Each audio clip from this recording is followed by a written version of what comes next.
Okay everyone, now let's look at exercise 2. Okay, exercise 2. So for this exercise we are looking at phrasal verbs. Okay, phrasal verbs. Now a phrasal verb is a verb that is used in a small sentence. Okay, for example, get back. Okay, the verb is get and back is an adverb. Okay, so the verb is get, the adverb is back. Now we use phrasal verbs to describe particular things. Okay, for example, we have to match the phrasal verbs to the definitions. So number 1, get back. What do we think that means if we get back from somewhere? Well, let's have a look at the options. Get back. Does it mean wake up and get out of bed? Well, no, that doesn't make sense. Get back doesn't make sense. What about E? Return from somewhere to a place you were before. Okay? To return from somewhere to a place you were before. To get back. Okay? To return. So the phrasal verb get back, number 1, the answer is E, to return from somewhere you've been before, okay? Now, some phrasal verbs, we have a verb and a preposition, okay? A preposition. For example, get on. The verb is get. The preposition is on. So if you get on to something, what might that mean? Well, let's have a look at the definitions. To get on, to wake up and get out of bed? Well, no, because get out is not the same as get on, so it can't be that. B, go onto a bus, train, plane, or boat. Okay, so you can see we have on to, get on, right? The phrasal verb get on. The definition is go onto a bus, train, plane, or boat. For example, I got on the bus to work today. I got on the bus. Okay? So guys, what I would like you to do is match the phrasal verbs 2, 4, and 5 to the definitions. Okay? Good job guys, well done. Okay, now everyone, we are looking at exercise 3. Okay, we're on the same page, page 28, exercise 3. So we have to complete the conversation with the correct form of the phrasal verbs from exercise 2. Okay, so here is a conversation between Carla and Marco. Now we have to think about the phrasal verbs and put them correctly into the conversation. So let's have a look at the beginning with Carla. How are you, blank, Edinburgh? How are you, blank, Edinburgh? Marco's reply is by train.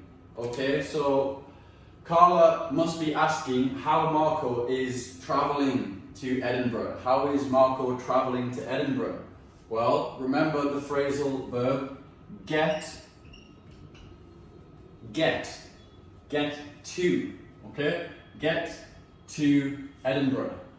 How are you get to Edinburgh? But that doesn't make sense, right? There's something missing. So remember the progressive, the continuous. We add T-I-N-G, getting to. How are you getting to Edinburgh? So the phrasal verb is getting to. How are you getting to Edinburgh? By train. We've got to blank really early tomorrow morning. So the fact that he says really early tomorrow morning, he must be talking about waking up. Okay, waking up. So again, from exercise 2, the phrasal verb was get and up. We've got to get up really early tomorrow morning.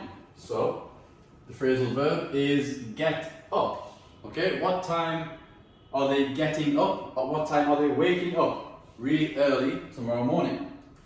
So guys, I would like you to go through the rest of Carla and Marco's conversation and choose the correct phrasal verb. Okay? Good job, guys. Okay, guys, so now we are looking at exercise 4. Exercise 4.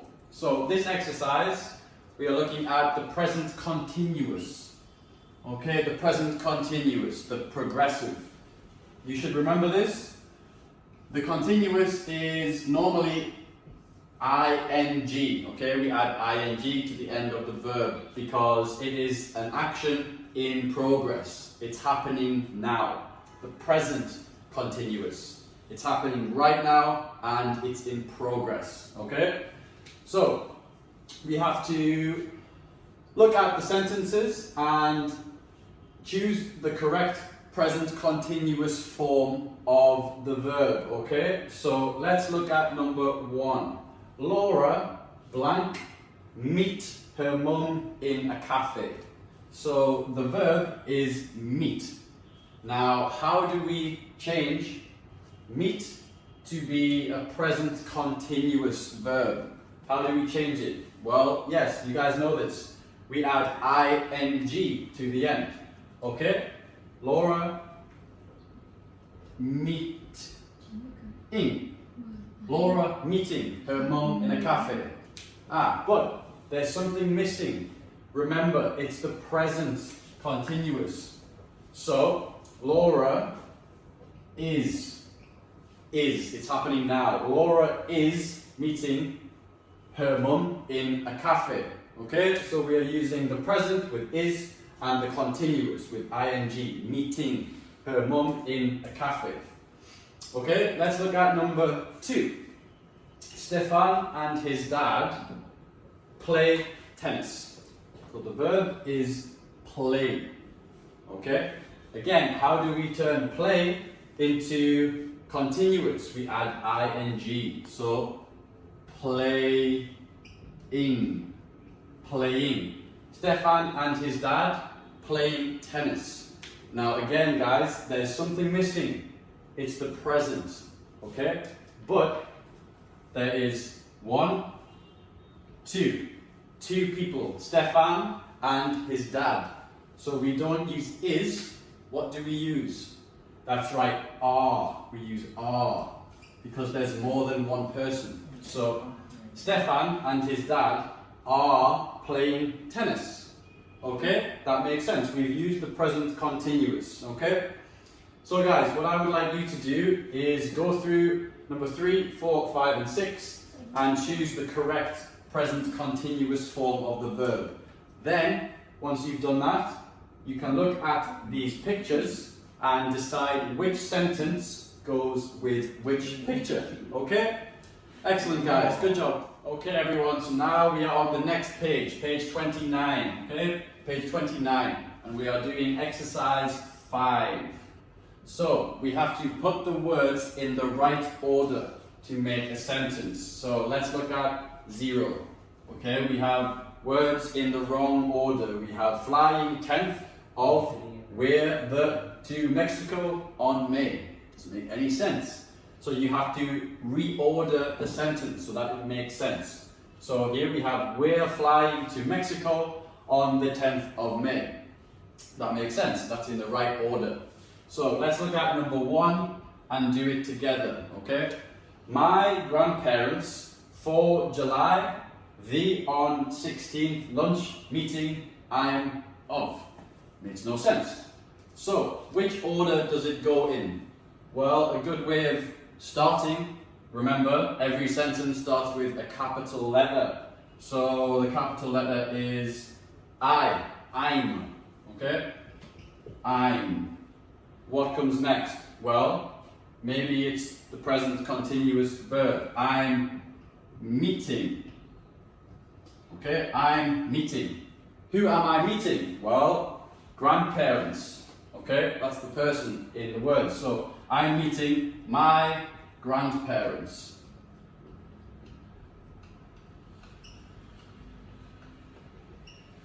Now, when? When am I meeting my grandparents? I'm meeting my grandparents. Well, they are meeting for lunch. So next, for lunch. I'm meeting my grandparents for lunch. And what is left? The time of the lunch. They are meeting on the 16th of July. Okay? On the 16th of July. So there we have ordered the sentence so that it makes sense. I'm meeting my grandparents for lunch on the 16th of July. So guys, what I would like you to do is look at the rest of the sentences and reorder them so that they make sense. Okay? And when we see each other in class, you can tell me what order you chose and we can see if it's correct. Okay? Good job.